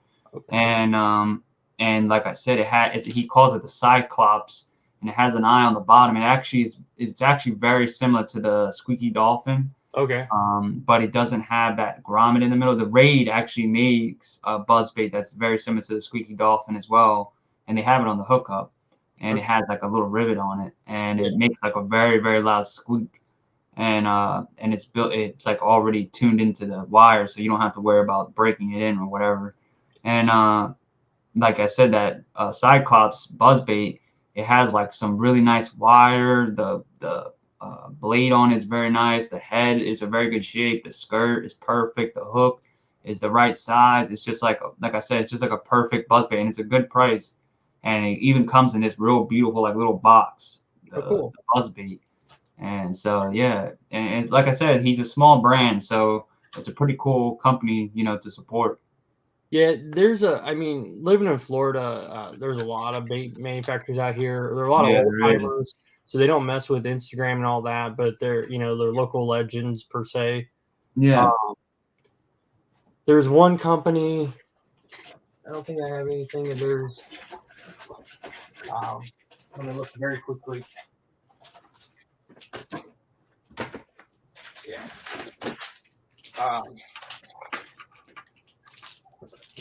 Tennessee's going to unfollow me they're bigger. You can get them online and stuff. I don't know if you ever heard of Bitters Bait. Yeah. But dude, like a pack. I mean, this is a 9 June bug. They're like the ultimate budget brand. Yeah, but they work. Oh yeah, definitely. They're definitely. I think they use the same molds that they get whatever the other company's using. Yeah, and I mean, you get a pack of 9 for $4, or you can get 2 for $7. I saw when I was down in Okeechobee in the tackle shops. I mean, people were coming in buying. They Like make tons of them. packs. Well, they do make like 100 packs, Oh and wow. people are just buying them by the bucket load down there. But what's the difference between I bet this? you if you're guiding, man, those are probably perfect.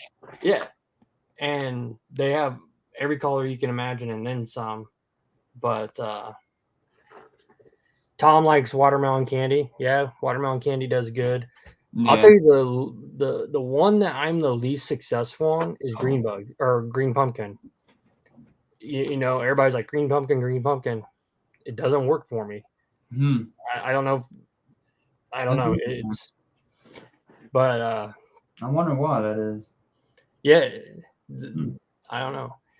But yeah, green pumpkin just does not work for me. A lot of the shad colors and June bug seem to go good. Daniel be catching Florida bass up in Kentucky. I guess they've been finding a lot of Florida bass in his lake up there. Some hillbilly trying to stock his lake from Florida, but after going to Probably Disney. has some tinted water or something. Yeah.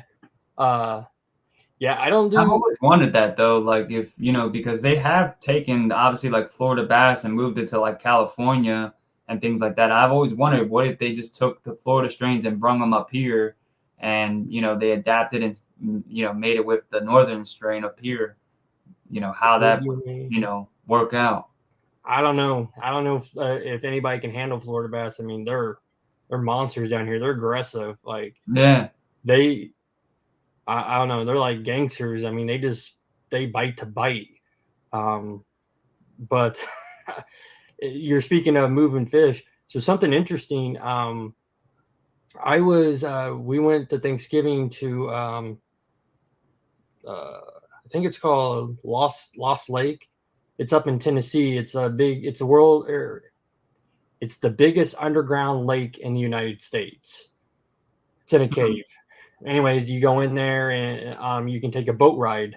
Oh, But why they have all these trout in there, rainbow trout. that's And, nuts. yeah, and what it was is they brought the trout in, they put them in there, Yeah. and the idea was because they couldn't find, they don't know how the water is getting into the lake, and this thing's like, Oh shit, that's so smart. yeah, so they brought the Like, fish get in. the trout to go upstream. Yeah, the trout wouldn't leave. What the hell? And so every so many years they have to restock them in Oh, there, and they're not blind. I guess that's more of a myth. Their color pattern's definitely a lot lighter on them hmm. as but you can't even, it's a federal offense to touch the water that they're in, like while you're on the boat you can't put your Hell? hand in the Then why water. do they even stock them? I guess it's just been a thing, and now it's a privately owned it's Huh. really weird. So the cave's privately owned by the family that discovered it, Ah, so I see what they're doing. Yeah. but parts of it are federally protected. Like there's some crystallized rock material. Yeah. Like if you touch it, you're going to jail. Uh, it's a really cool place. If you ever in Tennessee, they're Yeah. explaining how a little kid found it, and then they also I think I've actually heard of that story. yeah, and then they used to use it as a bar back in the day. I Hmm. can't imagine going 100 feet underground, having a few, and Drink. then trying to climb back up a ladder. Yeah. But There's a place though. Is now you kind of made me remember a trip I had with like my family, grandparents and stuff. We went to like Dominican Republic, and we went to this like little cave that was there, and it was like a natural spring cave. And when we went down, there was like they had like a little floating bridge in there, and literally when you're going in there, the water is extremely clear, and you know we're looking down, and it looks like you can obviously see the bottom of the water, and we're like, wow, it's beautifully clear, and it looks like it's not that deep. And then the tourist guy says, nah, he's like, that's not shallow, bro. yeah, He's like, that's deep. He's like, we're like, oh, how deep is it? And he's like, it's about 95 feet deep. And I was like, what? And it literally, like, it looks like you're looking right at the bottom of the water. it's so And clear. Yeah, and it's like magnified, and we're like, damn, that's insane. And I was like, I never even saw that before like that. But it had like, those crystal, whatever, the stalagmite stuff hanging Yeah, off the yeah, caves and stuff like that. But it just was crazy. I was like, damn, man, that's nuts that you can have water that clear that it literally looks like it's just like 4 feet deep. I'll have to, when I get some, I'll shoot some videos of some of the places I fish. So I fish at this one place. To everybody, it looks like a mud hole. I mean, Yeah. you can cast from one side to the other, but it's part of an underground cave system, and it's like 60 feet deep all the way down. And then this other place that I fish, it same type of water, crystal clear. Yeah. But it has an underground water cave system that goes. So we have a main thoroughfare road called US 50. It actually, the cave water goes underneath that and all about 2 miles away. All through caves. Discovery Channel came out and dived it once and did a documentary on it. But that's one of the big things that happened down here in Florida is there's so many underwater springs and caves. A lot of divers die here Yeah. because they get. I actually like watching YouTube videos of like divers and stuff, and stories about divers and stuff. It's pretty cool, and it kind of gives you like anxiety at the same time because you're like, Jesus Christ, you're like holding your breath while they're going in the cave or something. Yeah. So Daniel says you want the F1 strain. They are faster growing ones. He's talking about the bass. Yeah, I guess up that's in his neck of the woods, they were doing DNA testing on them to figure out what they were. Yeah. The F1, the one up northern strain, they grow like faster in like the first 3 years, but then or first like 4 or 5 years, and then they kind of slow down, while the Florida strain kind of just keeps growing. Yeah. After the first, and it's like usually they're like a little slower, but they grow consistently more as they get older. But Tom's talking about when I started fishing, I thought pumpkin pepper was the color. Then I went down the rabbit hole of colors. You go through color phases, or you have. yeah, You're not wrong, Tom. Like, yeah, I did when I started watching. I fished all my life, but when I got serious about bass fishing exclusively, I watched all the YouTube videos.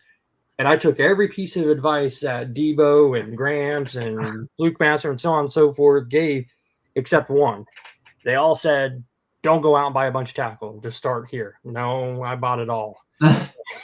yeah. And you're right. You have your creature comforts, and you stick with them. And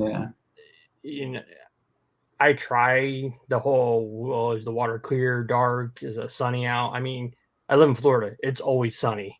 We don't, if it's cloudy, it's raining. So I gave up on, but I've never really done that whole the sunny cloudy thing. And then when you do, it's like you're just having so many damn colors that you're like, what the hell do I throw right now? And then it gets weird because like they're like, oh, if it's sunny, you want to throw something white, but if it's dark, you want to throw something dark to create a shadow. There's smarter people out there than me. Obviously, I mean they're making millions of dollars as pro bass.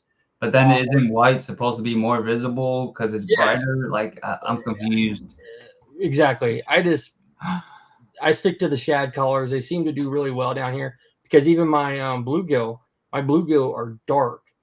We were talking about that the other day. I can't remember who posted the picture, but I think it might have been Caro, how white her bass are compared to the ones down here. I mean, you see mine are like HD. They're super vibrant and green. Yeah. The bluegill down here, they have a lot of, they're really dark, almost would make you think of like a warmouth, but they have a lot of purple in them and stuff. I mean, everything. We have a lot of darker bluegills up here. Like I saw one last year. It was crazy. He was like a dark, like brownish color with like a bluish outline on the tail.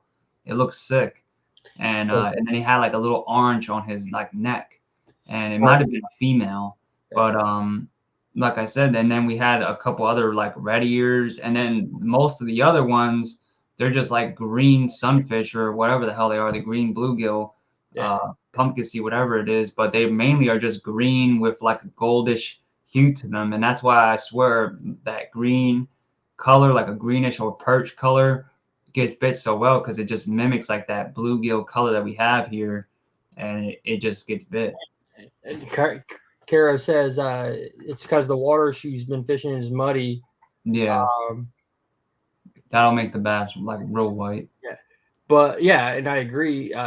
But I think part of it is our waters. We're known. We have a lot of stained waters, tantric water. You know, because we have so much vegetation, and it's always just rotting. And I think that's part of it too. That's why they have that deep green to them. I mean, I think I'm not saying our bass are any healthier, but I think they look prettier than most caught in other parts of the United States, especially the northern bass. Yeah. But I need to get down South Florida and catch some in peacock. The Yes. the bats we have here are pretty like vibrant, but they also have like a more golden hue to them. Like Yeah. some of my bats I've had where they look like they're just like gold and Yeah. like almost yellow color. It's And very weird. the bass down here are, I mean, they're like a dark Yeah, dark green. and their lines are very I mean, they look like Real baits. dark. Yeah, I mean they're pronounced. They're like this. You can see them. Sort of like a spot, sort of in a way, like in a way. Yeah, it just I mentioned it the other day. It's just unique how bass from different locales in the country, they just look different. They're the same species. I understand. Yeah. Even smallmouth in different areas look different. Some have that more like greenish color, some are brown. You know, you have all different types. I've even seen like orange smallmouth. That was like a rare I think it was like some sort of like not malformation, genetic thing that caused him to get like that color. It was like an orange albino color. It was insane. So, a tip I was gonna give you and Caro for them hard days. What I found, you guys know the baby goat from Z-Man. You put that on a 1/0 hook, weightless, it'll catch them. Like I don't know why that particular bait, weightless and just going across the top like a bug, destroys them. Yeah, the little bullheads are yellow. Yeah. The bass like those damn things, especially when they're like little babies. Like they're like this usually big. They're like little chubby. Look just like that damn NZ crawler kind of. Yeah. And they get smacked. They eat them like crazy. And the thing about bullheads that not many people realize is that they have a lot smaller barbs on their fins, so they're a lot easier to the bass to eat. Really? Than regular channel cats. Yeah. Yeah, I know. I mean, I think the bass down here probably eat a lot of frogs because we don't have the cold that you all have up north, so nothing ever dies. Yeah. Ever. So everything just lives forever. Bugs, amphibians, snakes. I'm telling you, Florida's the Australia of America. But why I think it's crazy. They put channel cats in there, not bullheads. Why I think. Yeah, so we have a lake down here. Like I guess albino or something. I don't know. I've never seen a golden or yellow. I've seen yellow belly catfish. Well, yeah, but I'm saying like I haven't seen like a channel cat or. Like no, they're usually that dark gray, bluish color. Yeah.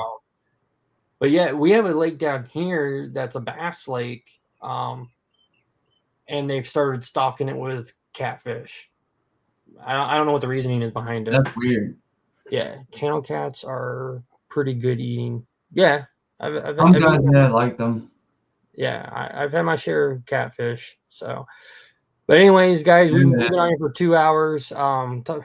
Definitely a good chat. Yeah, guys, thanks again.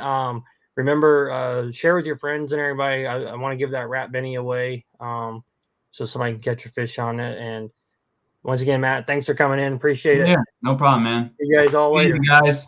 See ya.